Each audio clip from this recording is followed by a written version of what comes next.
오늘 우리가 읽은 이 로마서 말씀은 의롭다 하심을 받은 성도가 어떤 사람인지에 대한 말씀입니다. 내가 누구인지에 대한 말씀이죠. 먼저 1절을 보시면 성도는 은혜를 더하게 하려고 죄에 거할 수 없다. 은혜 받은 성도는 죄에 거할 수 없다. 이런 말씀이 나오고 있습니다. 우리 1절 말씀을 같이 읽도록 하겠습니다. 1절 말씀입니다. 그런즉 우리가 무슨 말이 하리요? 은혜를 더하게 하려고 죄에 거하겠느냐. 아멘. 로마서 20장에 죄가 더한 곳에 은혜가 더 넘쳤다는 말씀이 있습니다. 이 말씀을 크게 두 가지로 해석을 할 수가 있습니다. 하나는 사람의 죄보다 하나님의 은혜가 더 크다라고 하는 말씀이죠. 아무리 흉악한 죄인이어도 예수님의 십자가 은혜로 용서를 받을 수 있다는 말씀입니다. 두 번째, 이 말씀은 율법을 통해서 죄를 깨닫고 회개하면 회개할수록 주님의 은혜가 더 넘친다라고 하는 것이죠. 그렇기 때문에 은혜를 넘치게 받으려면 우리가 말씀의 거울 앞에서 늘 우리 자신을 점검하면서 회개하기를 힘써야 됩니다. 근데 이 말씀을 잘못 이해하고 악하게 적용하는 일들이 있었습니다. 하나님께서 우리를 용서하시고 의롭다 하시는 은혜를 주시면 계속 그 은혜를 받으려면 죄에 계속 거해야 되지 않냐, 이렇게 얘기를 하는 거죠. 계속해서 죄에 거할수록 더 용서의 은혜를 받는 거 아니냐, 이렇게 이야기를 하는 것입니다. 그에 대해서 오늘 말씀은 무슨 말을 하리요? 우리가 무슨 말을 하리요? 은혜를 더 받으려고 더 죄에 거하겠느냐? 거할 수 없다라고 하는 거죠. 죄에 거할 수 없다, 이렇게 말씀하고 있습니다. 이를 통해서 알 수 있는 것은 무엇입니까? 의롭다 하심의 은혜를 받은 성도는 죄에 거하지 않는다는 겁니다. 죄에 거하지 않는다는 거죠. 왜 죄에 거하지 않을까요? 그것은 은혜 받은 것을 악용하는 것이고 은혜를 주신 하나님을 업신여기는 것이기 때문에 그렇습니다. 예를 들면 어떤 사람이 정말 형편이 어려워서 옆에 있는 사람이 돈을 빌려줬습니다. 근데 이 돈을 빌려간 사람이 갚을 생각은 안 하고 또 빌릴 생각만 하는 거예요. 자꾸 의지할 생각만 하는 거죠. 그것은 은혜를 악용하는 것이고 빌려준 사람을 이용하고 업신여기는 것이죠. 그것은 성도도 마찬가지입니다. 우리는 예수님의 십자가 은혜로 정말 죄 용서함과 의롭다 하심의 은혜를 값없이 받았어요. 우리 힘으로는 죄의 문제, 지옥의 문제를 도저히 해결할 수 없기 때문에 예수님께서 대신 죽어주신 거죠. 근데 그 은혜를 더 받아야 된다고 하면서 더 죄를 계속해서 짓는다면 그건 은혜를 악용하는 거죠. 하나님 업신여기는 것이고 배은망덕한 것이죠. 갈라디아서 6장은 말씀하고 있습니다. 스스로 속지 말라. 하나님은 업신여김을 받지 아니하시나니 사람이 무엇으로 심든지 그대로 거두리라. 자기 육체를 위하여 심는 자는 육체로부터 썩어질 것을 거두고 성령을 위하여 심는 자는 성령으로부터 영생을 거두리라. 하나님 업신여김 받지 않습니다. 죄에 거하는 사람은 영생을 거두는 게 아니라 썩어질 것을 거두는 거예요.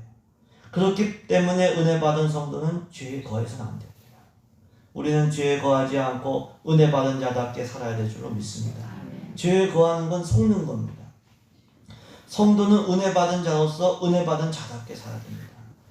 우리가 세상에서도 자꾸 받기만을 바란다면 그건 좀 인격적으로 그건 잘못된 성숙하지 않은 사람이죠. 아이들도 처음에는 저요 받는 거 좋아합니다. 근데 아이가 성장하고 성숙할수록 부모님의 은혜를 깨닫고 갚으려고 하죠. 그러면 이게 철이 든 거예요. 벌써 성숙한 거죠. 하나님과의 관계도 마찬가지입니다. 죄를 용서해 주시고 의롭다 하심의 은혜를 정말 주셨다면 정말 의로운 삶으로 영광을 돌려야 되죠.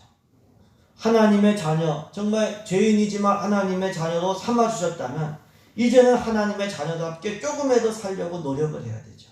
그것이 성숙한 그리스도인의 모습인 거죠. 매일 죄짓고 또 속죄의 은혜 또 구하고 그것을 반복한다면 이거는 문제가 있습니다.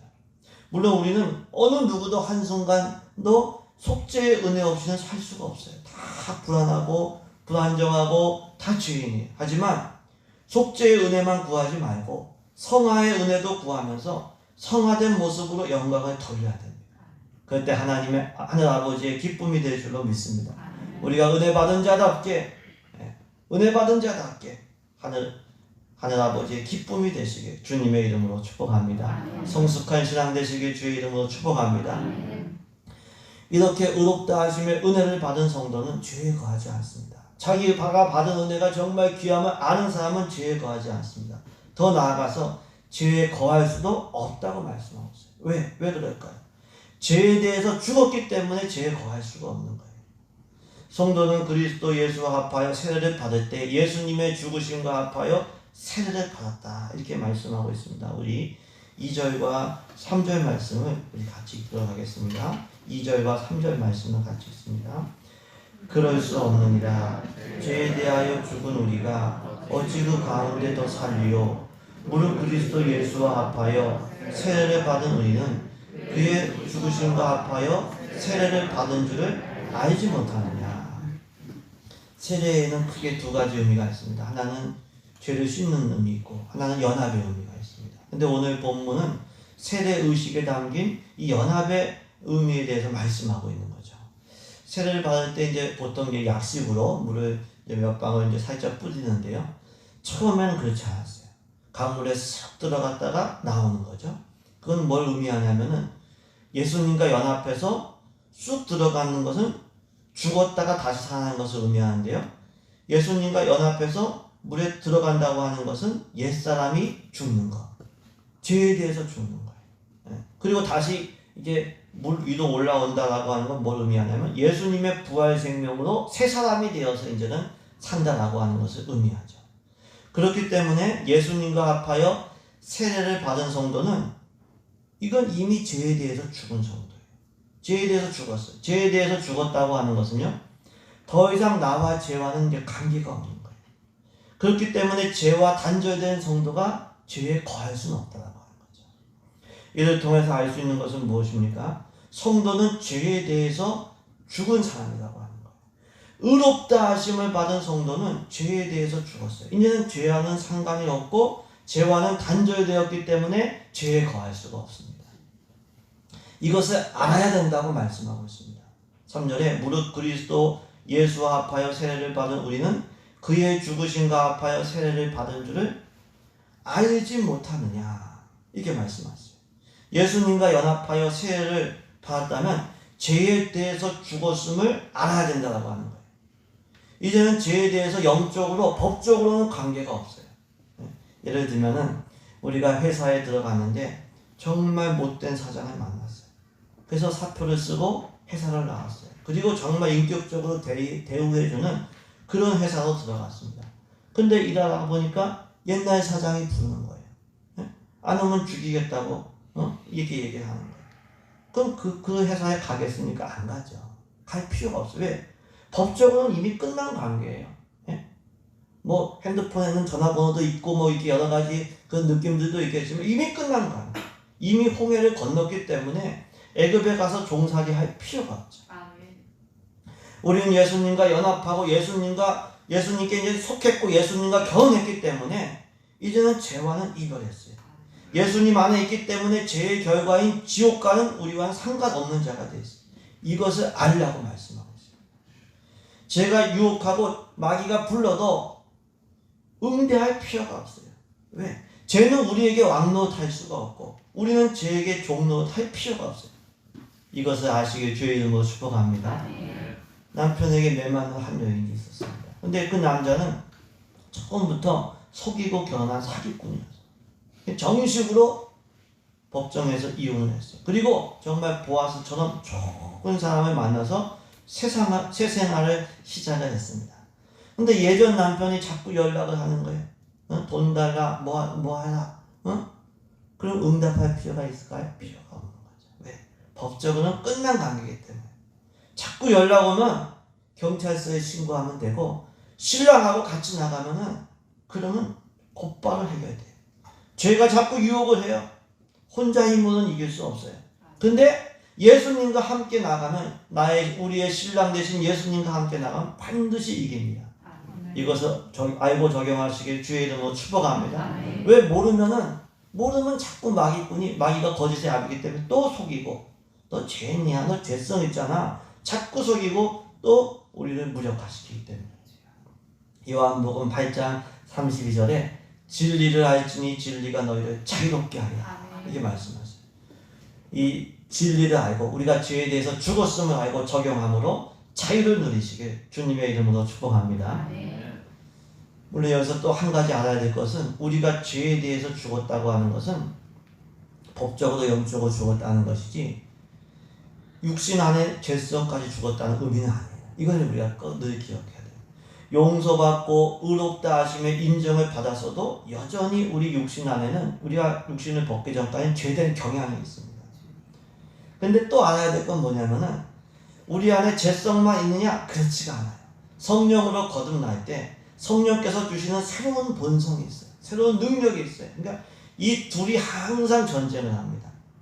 갈라디아서 5장은 말씀하죠. 내가 이르노니 너희는 성령을 따라 행하라. 그리하면 육체의 욕심을 이루지 아니하리라. 육체의 소욕은 성령을 거스리고 성령은 육체를 거스리나니 이 둘이 서로 대적함으로 너희가 원하는 것을 하지 못하게 하려 함이다. 그러니까 우리 안에 죄성과 더불어 성령께서 주시는 거룩한 성이 자꾸 충돌하고 싸우는 거예요. 네. 그리고 불편하죠. 많이 불편합니다. 갈등이 돼. 근데 우리는 죄성대로 살 수가 없어요. 왜? 성령께서 주시는 마음이 있기 때문에, 거룩함이 있기 때문에.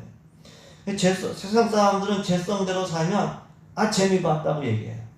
근데 진실한 성도는 죄성대로 살면은 허무하고 능력이 사라지고 재미가 없어요. 내가 이렇게 살면 안 되는데 이걸 자꾸 성령께서 양심을 통해 말씀하시는 거죠. 그래서 정말 예수님과 연합한 성도는, 죄에 대하여 죽은 성도는 죄 가운데 살 수가 없습니다. 죄성대로 살지 마시고 성령을 따라 행하시길 주의 이름으로 축복합니다. 우리가 성령님께 순종하면 순종할수록 더 행복해져요. 더 능력 있게 되고 더 복되게 되는 것이죠. 죄성대로 살지 말고 성령을 따라 행하시길 주의 이름으로 축복합니다.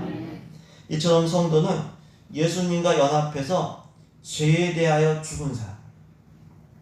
예수님께서 십자가에서 못 박히실 때 우리 옛사람도 못 박힌 거예요. 그래서 죄에 대해서 죽었고 죄 가운데 더 살 수가 없습니다. 그러면 그렇게 죄에 대해서 죽은 이유가 뭘까요? 죄에 대해서 죽은 이유는 예수님의 부활 생명, 새 생명 가운데 행하게 하기 위함이다. 이렇게 말씀하고 있습니다. 십자가에 달리신 예수님과 연합하여 죽었다면, 정말 죽었다면 부활하신 예수님과 함께 부활에 이르게 될 것이다. 살 것이다. 이렇게 말씀하고 있습니다. 옛사람이 예수님과 함께 십자가에 못 박힌 것은 죄의 종로로 타지 않게 하기 위함이다. 벗어나기 위함이다. 이렇게 말씀하고 있습니다. 우리 4절부터 7절까지 말씀을 같이 읽겠습니다. 4절부터 7절까지 말씀을 같이 읽습니다. 그러므로 우리가 그의 죽으심과 합하여 세례를 받음으로 그와 함께 장사되었나니 이는 아버지의 영광으로 말미암아 그리스도를 죽은 자 가운데서 살리신과 같이 우리도 또한 새 생명 가운데서 행하게 하려 합니다. 만일 우리가 그의 죽으심과 같은 모양으로 연합한 자가 되었으면 또한 그의 부활과 같은 모양으로 연합한 자가 되리라. 우리가 알거니와 우리의 옛사람이 예수와 함께 십자가에 못 박힌 것은 죄의 몸이 죽어 다시는 우리가 죄에게 종로 타지 아니하려 함이니 이는 죽은 자가 죄에서 벗어나 의롭다 하심을 얻었습니다. 아멘. 이처럼 성도는 죄에 대해서 죽은 걸로 끝나지 않아요. 죄에 대해서 죽은 것은 출발이고 과정. 예수님의 십자가가 일종의 과정인 것과 마찬가지입니다. 예수님의 생애가 십자가의 죽으심으로 끝나면 이건 우리는 진 겁니다. 근데 예수님의 생애는 그렇지 않아요. 3일 후에 부활하셨고 승천하신 이후에는 온 세상을 다스리는 주권자가 되신 거예요. 하늘과 땅의 모든 권세를 지신 주권자가 되신 겁니다. 그렇기 때문에 성도도 죄에 대해서 죽는 것으로 끝나지가 않죠. 죽음을 거쳐서 새 생명 가운데 행하는 것으로 나아가야 되는 겁니다. 더 나아가서 최종 목표는 부활하신 예수님처럼 영생의 부활에 참여하는 것입니다. 여러분들 세례 받을 때 물속에 쏙 들어갔는데 안 나와요. 그러면 안 되죠. 네? 죽었다가 살아나야죠. 새 사람이 돼요. 옛 사람에서 죽은 것으로 끝나지 말고 새 사람으로 살아나는 거예요. 우리는 새 생명 가운데 행하기 위해서 행하다가, 성도는 새 생명 가운데 행하다가 영생에 들어갈 사람, 부활에 이를 자라고 하는 것을 알 수가 있습니다. 그렇기 때문에 우리는 반드시 죄에 대해서 죽은 삶을 살아야 됩니다. 죄에 대해서 죽지 않으면 부활 생명으로 살 수가 없어요. 죄와 결별하지 않으면 신랑 되신 예수님을 영접하고 예수님과 동행할 수가 없어요. 아담을 따라서 죄성을 따라 살면 성령을 따라서 능력 있게 살 수가 없습니다. 마귀의 자녀로 남아있으면 하나님의 자녀가 될 수가 없어요. 죄에 대해서 반드시 결별하고 내가 죽어야 부활 생명으로 살다가 부활에 이르게 되는 겁니다. 죄성대로 살지 말고 죄에 대해서 반드시 결별하시길 주의 이름으로 축복합니다. 여러분들 애굽에 돌아가면 안 돼요. 우리는 홍해를 건넜고 가나안 땅에 들어가서 가나안의 복을 누릴 사람들이에요. 우리는 법적으로만 죄에 대해서 죽으면 안 되고 실생활 가운데서도 죄와는 결별을 해야 됩니다. 그럴 때 부활 생명으로 살고 그리고 또 부활에 이르게 될 줄로 믿습니다. 우리는 죄에 대해서 죽은 것으로 끝나지 말고 적극적으로 새 생명을 누려야 됩니다. 죄에 대해서 죽는 것으로 목표를 삼아서는 안 됩니다. 죄에 대해서 죽는 것은 시작이에요. 새 생명으로 살기 위한 그러한 출발인 거죠. 마귀와 결별하는 이유는 하나님의 자녀로 복되고 거룩하고 영광스럽게 살기 위함인 거죠. 그러니까 우리의 목표는 단지 죄 안 짓는 것에 있어서는 안 돼요. 우리는 더 큰 목표와 더 큰 꿈을 가져야 돼요. 이 땅을 살아가다가 영생을 누리다가 영광스럽게 살다가 내가 주님의 나라에 들어간다. 이 꿈을 꾸시기를 주의 이름으로 축복합니다. 창세기 1장을 보시면 하나님께서 하나님의 형상으로 사람을 만드신 후에 복을 주셨죠. 생육하고 번성하고 땅에 충만하고 정복하고 다스려라. 모든 생물을 다스려라. 네? 가슴 복천 명령. 하나님은 우리 사람을 시시한 존재로 만들지 않으시고 만물의 우두머리, 영적인 우두머리, 만물의 영장으로 만드셨어요. 근데 아담과 하와는 그 꿈을 가지고 생육하고 번성하고 정복하고 나간 게 아니라, 다스리며 나간 게 아니라 하나님께서 금하신 그 하나의 열매에 매여 살았던 거예요. 자유롭게 먹을 수 있는 수많은 자유와 그 열매를 먹지 않고 뱀의 유혹에 받아가고 그 선악과 거기 하나에 먹지 못해서 안달을 한 거예요. 보니까 이게 먹음직도 하고 보암직도 하고 지혜롭게 하고 탐스럽기도 하고 안달을 낸 거예요. 우리는 죄에 매여서 안달할 인생이 아니라 큰 꿈을 꿈고 생육하고 번성하고 충만하고 정복하고 다스리는 인생이 되어야 될 줄로 믿습니다. 죄 안 짓는 것으로 만족하면 안 돼요. 그렇게 시시하게 만들지 않았어요. 그렇게 그건 출발이지만 이제는 우리가 그렇게 살아서는 안 돼요. 영생을 누리고 그리고 영생에 들어가시길 주의 이름으로 축복합니다. 창세기 13장에 롯이 아브라함을 떠난 후에 하나님께서 아브라함에게 말씀하셨어요. 야, 너 고개 숙이지 말고, 이건 성경에 없습니다. 이 말씀은 있어요. 너는 눈을 들어 너 있는 곳에서 북쪽과 남쪽과 동쪽과 서쪽을 바라봐라. 보이는 땅을 내가 너와 내 자손에게 주리니 영원히 이르리라. 떠나간 사람의 연연해서 그렇게 고개 숙이지 말고 너 동서남북 바라보며 큰 비전을 품고 개척하고 정복해라. 내가 이 땅을 너와 내 자손에게 주리라. 하나님은 성도를 죄에 대해서 죽은 자로만 부르신 게 아니에요. 영생을 누리다가 영광스럽게 영생에 들어가는 존귀한 존재로 우리를 부르셨습니다. 적극적으로 영생을 누리시길, 영생에 들어가시길 주의 이름으로 축복합니다. 이처럼 성도는 단지 죄에 대해서 죽은 사람이 아니라 새 생명 가운데서 행하다가 부활에 이를 사람이죠. 어떻게 해서 그것이 가능할까요? 어떻게 해서? 예수님과 연합할 때 그게 가능해요. 예수님과 함께 있을 때 그게 가능해요. 그래서 오늘 본문은 계속해서 예수님과 연합에 대해서 말씀해요. 예수님과 합하여, 예수님과 함께. 8절에서도 예수님과 함께 죽었으면 그와 함께 살 줄을 믿노니. 우리 8절 말씀을 같이 읽겠습니다. 오늘 본문 8절입니다. 만일 우리가 그리스도와 함께 죽었으면 또한 그와 함께 살 줄을 믿느니. 아멘. 함께라는 말씀이 나오고 있죠.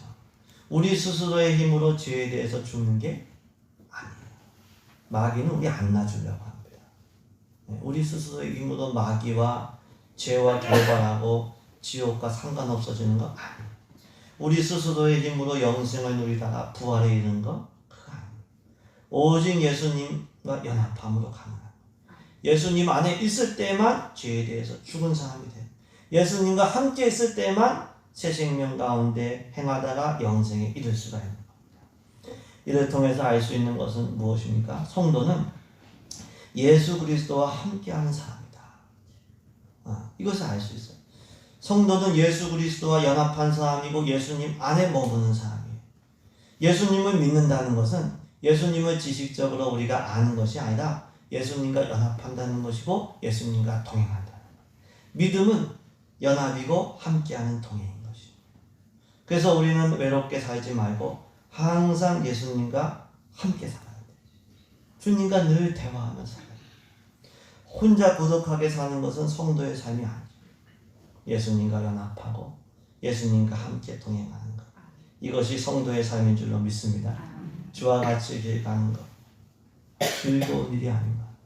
우리 주님 걸어가신 발자취를 밟겠네. 한 걸음 한 걸음 주 예수와 함께 날마다 우리 걸어가요. 인생길이 힘들고 또 어렵지만 우리 주님과 함께 날마다 한 걸음씩 이것이 즐거운 길인 것이죠. 내가 매일 기쁘게 순례의 길 행하면 주의 팔이 나를 안보하며 내가 주의 큰 복을 받는 참된 비결은 주의 영이 나와 함께합니다. 성령이 계시네. 할렐루야 함께 계시네. 좁은 길을 걸으며 밤낮 기뻐하는 것은 주의 영이 함께합니다. 혼자 외롭게 살지 말고 예수님과 함께 살아가는 우리 되기를 소망합니다. 더 나아가 성도는 자기 힘으로 사는 것이 아니라 예수님의 힘과 은혜로 사는 사람이죠. 우리 힘으로는 죄에 대해서 죽을 수가 없어요. 우리 힘으로는 우리의 영생에 들어갈 자격이 없어요. 그래서 항상 예수님 안에 거해야 되고 항상 예수님의 의지해야 돼요. 예수님을 떠나는 즉시 사실 죽음이에요. 요한복음 15장에서 예수님께서 말씀하시죠. 나는 포도나무여 너희는 가지라. 그가 내 안에 내가 그 안에 거하면 사람이 열매를 많이 맺나니 나를 떠나서 너희가 아무것도 할 수 없습니다. 사람이 내 안에 거하지 아니하면 가지처럼 밖에 버려져 마르나니 사람들이 그것을 모아다가 불에 던져 삭느니라. 예수님 떠나면 아무것도 안 해요. 예수님 떠나면 진짜 우리는 나무에서 잘린 가지와도 같이 마르고 그리고 지옥불에 던져질 수밖에 없어요. 그래서 우리는 늘 예수님과 함께 예수님 안에 거하고 예수님 의지해야 될 줄로 믿습니다. 매일매일 내 힘이 아니라 주님의 힘과 은혜를 의지하며 살아가시길 주님의 이름으로 축복합니다. 이처럼 성도는 예수님과 연합한 사람이고 예수님과 함께하는 사람이죠. 그렇기 때문에 십자가에서 죄에 대하여 단번에 죽으신 예수님처럼 죄에 대해서 죽었어요. 하나님께 대하여 살아있는 예수님처럼 성도도 하나님께 대하여 살아있어요. 그렇기 때문에 자기 자신을 대할 때에도 죄에 대해서 죽은 자요 그리스도 예수 안에서 하나님께 대하여 살아있는 자로 여기다 이렇게 말씀하고 있습니다. 우리 9절부터 11절까지 말씀을 같이 읽습니다. 9절부터 11절까지 말씀입니다. 이는 그리스도께서 죽은 자 가운데서 살아나셨음에 다시 죽지 아니하시고 사망이 다시 그를 주장하지 못할 줄 압니다.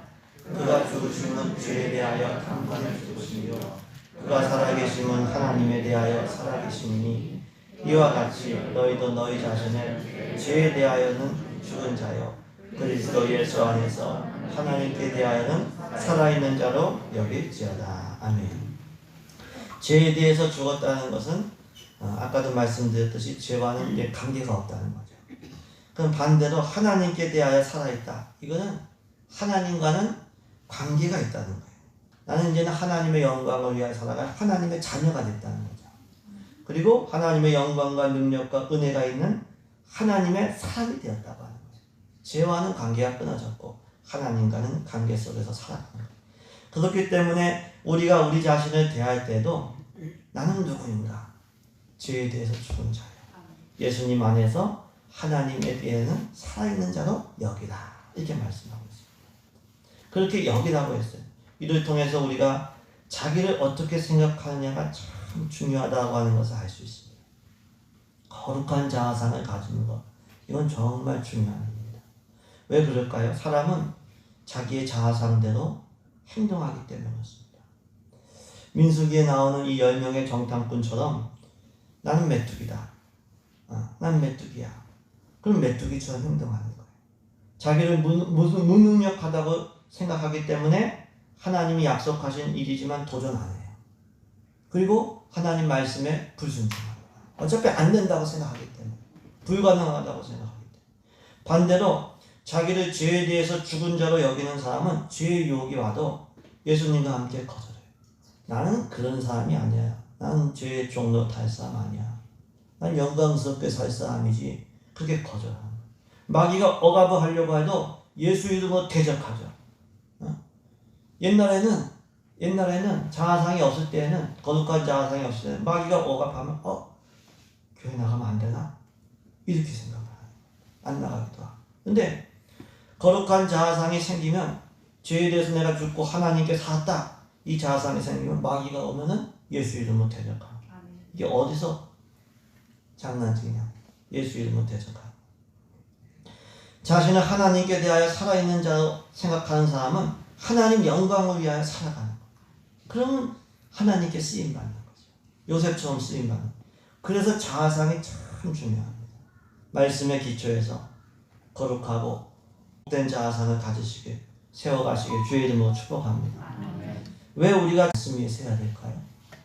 하나님 말씀이 진짜이기 때문에, 그게 진리이기 때문에. 하나님 말씀 위에서 내 자아상이 견고하고 복되고 거룩해야 돼. 나는 예수님 안에서 죄에 대해서 죽었다.